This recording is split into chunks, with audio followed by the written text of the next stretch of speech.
I love fall, but I want my fall decorations to be able to transition from early autumn in September through Halloween and into Thanksgiving.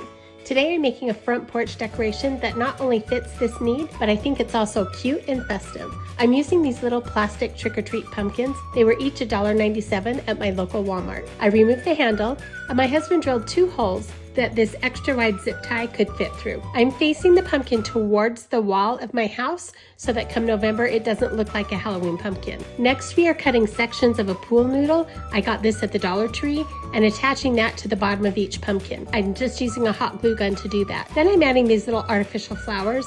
I bought mine on Amazon. One style came in a pack of 20, the other came in a pack of 24. The wheat-like stems, I'm just fluffing those out and pushing them through the pool noodle. The other flower stems, I'm cutting those off and then pushing each one of those through the pool noodle.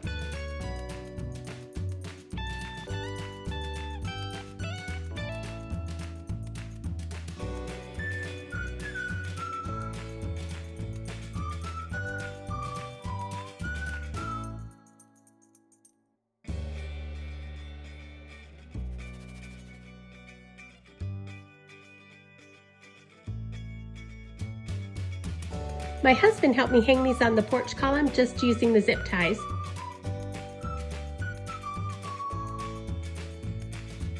Then I added some little solar lights that I found at the Dollar Tree.